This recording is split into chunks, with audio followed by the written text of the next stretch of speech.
wabarakatuh, Sampurasun. Saya Asara Asmara. Tentunya di liputan khusus kali ini kita akan mendengarkan pidato kenegaraan Presiden RI dalam rangka peringatan HUT RI yang ke-78. Seperti apa liputannya? Berikut liputannya hanya untuk Anda.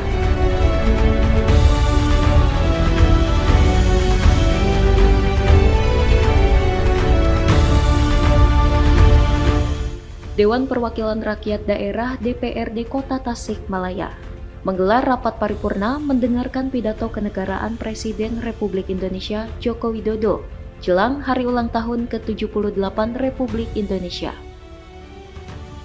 Rapat paripurna digelar pada Rabu 16 Agustus 2023 dan dibuka langsung Ketua DPRD Kota Tasikmalaya Aslim SH. Tema dari HUT ke-78 RI kali ini adalah terus melaju untuk Indonesia maju. Hal tersebut bermakna dalam sebagai bukti kesiapan bangsa Indonesia dalam menghadapi tantangan perkembangan zaman. Indonesia maju berarti perlu dukungan semua pihak, tak hanya pemerintah saja, termasuk dukungan dan peran serta seluruh masyarakat Indonesia.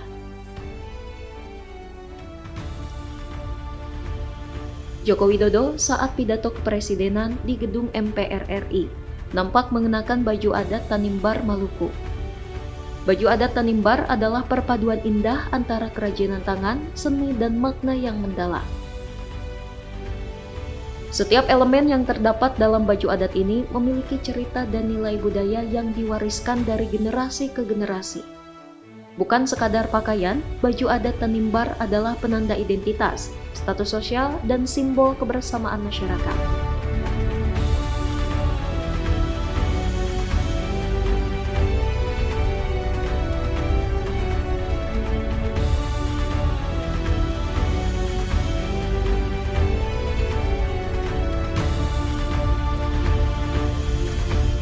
Dalam pidatonya, Jokowi mengakal seluruh elemen masyarakat untuk bersatu menjaga moralitas ruang publik dan menjaga mentalitas masyarakat, sehingga tetap bisa melangkah maju, transformasi bangsa menuju Indonesia maju, Indonesia emas.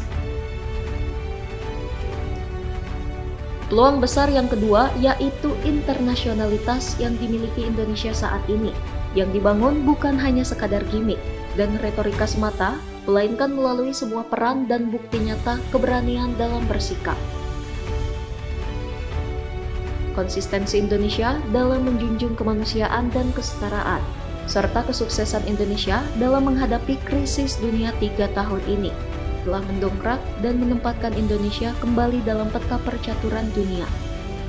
Ketua Umum Partai Politik, Bapak Ibu, Saudara-saudara sebangsa dan setanah air, para hadirin yang saya muliakan. Kita saat ini sudah memasuki tahun politik. Suasana sudah hangat-hangat kuku dan sedang tren ini di kalangan politisi dan parpol. Setiap ditanya Capres dan Cawapresnya, jawabannya belum ada arahan Pak Lurah. Saya sempat mikir, siapa ini Pak Lurah? Sedikit-sedikit kok Pak Lurah. Belakangan saya tahu yang dimaksud Pak Lurah ternyata saya. Ya, saya jawab saja, saya bukan lurah, saya adalah Presiden Republik Indonesia. Ternyata Pak Lurah itu kode. Tapi perlu saya tegaskan, saya ini bukan ketua umum parpol, bukan ketua umum partai politik, bukan juga ketua koalisi partai. Dan sesuai ketentuan undang-undang, yang menentukan capres dan cawapres itu adalah partai politik dan koalisi partai politik. Jadi saya ingin mengatakan, itu bukan wewenang saya, bukan wewenang Pak Lurah,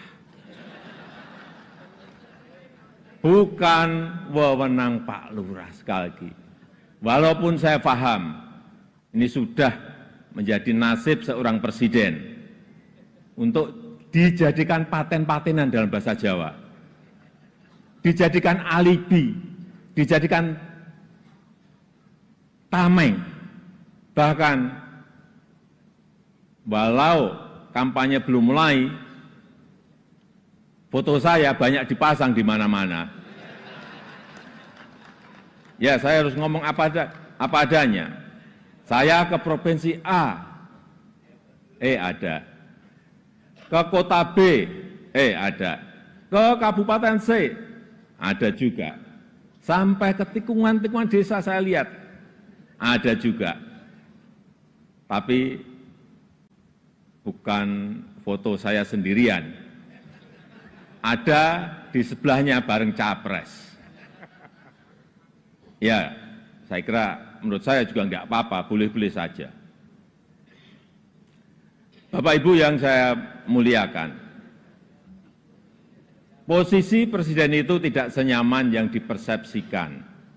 Ada tanggung jawab besar yang harus diemban, banyak permasalahan rakyat yang harus diselesaikan. Dan dengan adanya media sosial seperti sekarang ini, apapun bisa disampaikan kepada presiden. Mulai dari masalah rakyat di pinggiran, sampai kemarahan, sampai ejekan, dan bahkan makian, dan fitnahan, bisa dengan mudah disampaikan dengan media sosial. Saya tahu ada yang mengatakan saya ini bodoh, pelongo-pelongo, tidak tahu apa-apa, Fir'aun, tolol. Ya enggak apa-apa. Sebagai pribadi saya menerima saja. Tapi yang membuat saya sedih, budaya santun dan budaya dan budi pekerti luhur bangsa ini kok kelihatannya mulai hilang. Kebebasan dan demokrasi digunakan untuk melampiaskan kedengkian dan fitnah. Polusi di wilayah budaya ini, sekali lagi polusi di wilayah budaya ini sangat melukai keluhuran budi pekerti bangsa Indonesia yang besar. Memang tidak semua seperti itu.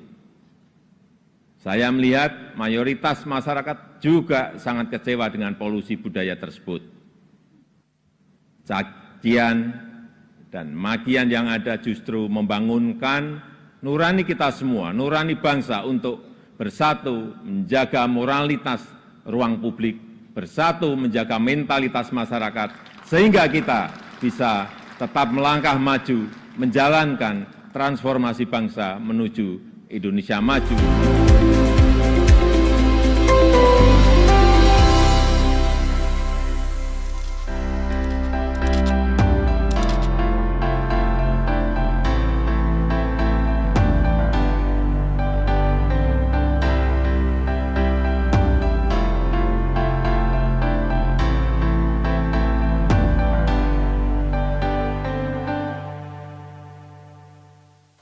Dalam pidatonya, Jokowi juga menyinggung beberapa hal, seperti kepemimpinan terdepan sangat menentukan masa depan Indonesia. Pemimpin itu harus punya public trust karena kepercayaan adalah salah satu faktor penentu bisa berjalannya suatu kerjaan, bisa diikuti atau tidaknya suatu keputusan. Upaya MPR dalam memperkokoh kebangsaan meningkatkan ideologi bangsa turut disoroti. Juga dukungan DPR sangat besar dalam mendukung reformasi struktural, mendukung upaya tata kelola pemerintah, dan mempersiapkan pemilu serentak tahun 2024. Jokowi pun berpesan kepada seluruh pihak, menjelang tahun politik pemilu 2024, untuk tetap menjaga kondusivitas. Meskipun berbeda pilihan, namun tetap NKRI harus terus dijunjung tinggi. Dukungan DPR juga sangat luar biasa besar dalam mendukung reformasi struktural, mendukung upaya perbaikan tata kelola pemerintahan, menghindari penyelewengan pengelolaan keuangan negara dan mempersiapkan pelaksanaan pemilu serentak tahun 2024. DPD sesuai dengan kewenangannya juga telah aktif menyerap aspirasi masyarakat daerah, berperan dalam penyusunan beberapa RUU dan juga melakukan telaah terhadap sistem tata negara kita. Kontribusi BPK juga sangat signifikan dalam mendorong pertanggungjawaban anggaran serta perbaikan berkelanjutan program prioritas nasional.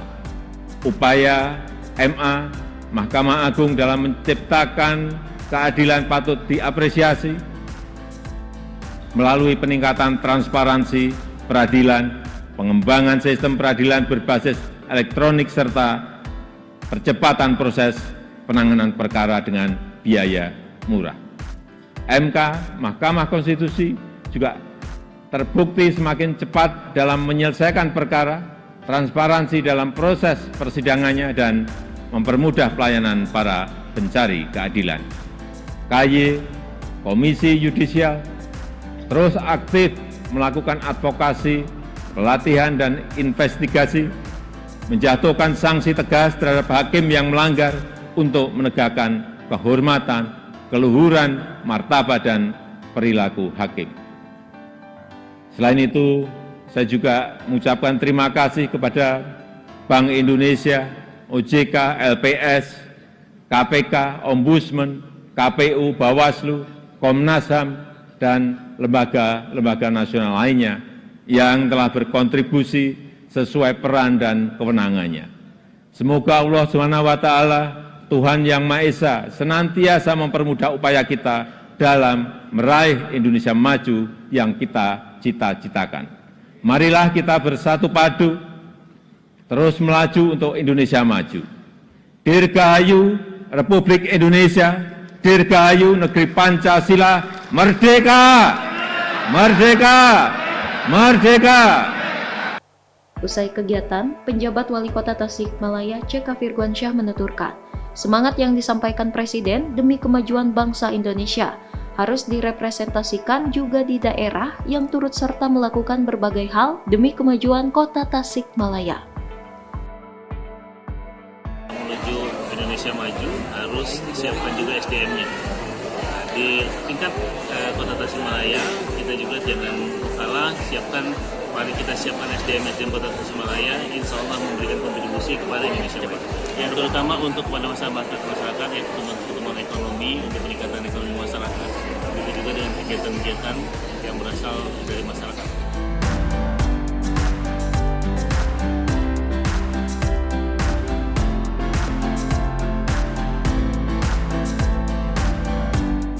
Hal senada juga disampaikan Ketua DPRD Kota Tasikmalaya Aslim SH.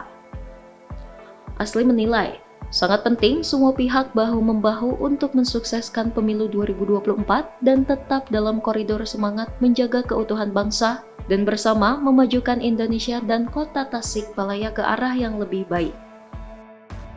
Yang pertama, tentunya di RI yang 78 ini, kan ini sudah masuk tahun politik. Artinya kita ajak bersama-sama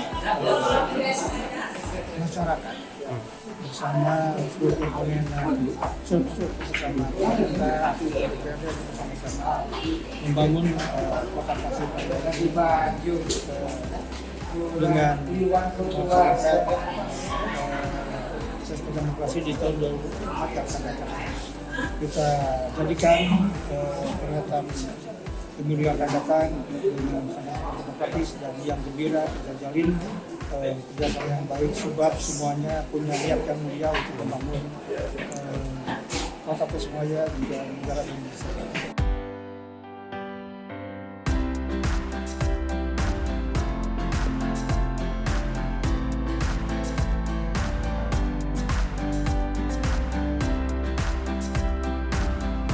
Pemirsa, itulah tadi rapat paripurna DPRD Kota Tasikmalaya dan kita telah menyaksikan secara bersama pidato kenegaraan dari Presiden kita Bapak Joko Widodo. Dan beliau berpesan, menjelang pemilu 2024, siapapun pilihan Anda, apapun pilihan Anda, keberagaman harus tetap diutamakan dan kerukunan harus tetap dijaga. Saya Asara Asmara, pamit undur diri dan undur suara. Selamat siang, wassalamualaikum warahmatullahi wabarakatuh. Merdeka!